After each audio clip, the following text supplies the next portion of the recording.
అందరికీ నమస్కారం. గత కొన్ని రోజులుగా విజయవాడలో జరుగుతున్నటువంటి సంఘటన మీ అందరికీ తెలుసు. అది ఎటువంటి సంబంధం లేని పార్టీకి నాకు కావాలని కొంతమంది బురద చల్లుతా ఉన్నారు.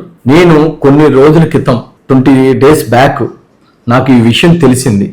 తూర్పు నియోజకవర్గ ఇన్ఛార్జిగా నాకు వాళ్ళు ఎంతో ముళ్ళపూడి ఫ్యామిలీ నాకు ఎంతో సాన్నిధ్యంగా ఉంటూ 25 సంవత్సరాలుగా నాకున్న పరిచయానికి నా వ్యక్తిగతంగా నేను వెళ్ళి వాళ్ళ పరామర్శించి అక్కడ ఏం జరిగిందో తెలుసుకోవటానికి వెళ్ళటం జరిగింది. అక్కడ వాళ్ళు నాకు వివరంగా కొంత విషయాన్ని చెప్పటం, దాని తర్వాత పోలీసు వారితో నేను మాట్లాడటం, పోలీసు వారేమో అరెస్ట్ వారెంట్ ఉంది, ఆ వ్యక్తి దొరకట్లేదు, మాకు సంబంధం లేదని వాళ్ళు మాట్లాడటం, లేదు ఉన్నారు కంపల్సరీ లాకప్ లోనే ఉన్నాడు, వాళ్ళు బయట పెట్టలేదని వీడు మాట్లాడటం, ఏదైనా చట్టరీత్యా చర్యలు తీసుకుంటామని వాళ్ళు చెప్పటం, దాన్నే ప్రొసీడ్ అవ్వండి అని చెప్పి మేము మాట్లాడటం జరిగింది. అంతేగాని వ్యక్తిగతంగా ఏదో పోలీసు వారిని వెనకేసుకొచ్చి వాళ్ళ వైపున మేము మాట్లాడింది కానీ ఏమీ లేదు. ఎటువంటి ఇది సెటిల్మెంట్ కానీ ఎటువంటి ఫైనాన్షియల్ ట్రాన్సాక్షన్ కానీ మాట్లాడటం అయితే జరగలేదు.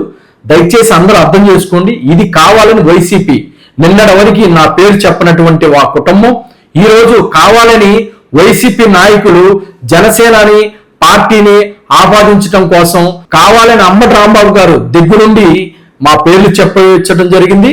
దయచేసి మీరు అందరూ అర్థం చేసుకోండి. బాధ్యతల తరపునే జనసేన పార్టీ కానీ మేము కానీ నిలబడతాం.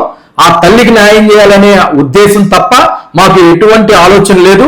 ఈ రోజు కూడా తన బిడ్డ తనకు దొరకాలని మనస్ఫూర్తిగా దేవుని ప్రార్థిస్తా ఉన్నాం. అదేవిధంగా వాళ్ళకి కుటుంబానికి ఏ అవసరం వచ్చినా ఇప్పుడు ఏదైతే ముఖ్యమంత్రి గారు ఉప ముఖ్యమంత్రి గారు డీజీపీ గారు చెప్పారో అక్కడ ఉన్న ఆఫీసర్ను కానీ సస్పెండ్ చేయటం, అదేవిధంగా ఒక ఎంక్వైరీ చేయటం, చట్టం తన పని తాను చేసుకునే విధంగా ఈరోజు కూటమి ప్రభుత్వం తీసుకున్న చర్యలు మీరు అందరూ చూస్తా ఉన్నారు. దయచేసి ఇది రాజకీయం చేయవాకండి. రాజకీయాలకు సంబంధం లేదు. ఆ వ్యక్తులు ఆ తల్లి బాధ చూడలేక మేము ఇంటికెళ్ళి పరామర్శించిన మాట వాస్తవం, అంతకు తప్ప దీంట్లో ఏ విషయం జరగలేదు. ఏదైనా బాధ్యతల తరపునే మేము నిలబడతామని మేము ఈ మీడియా ముఖంగా తెలియజేస్తా ఉన్నాం.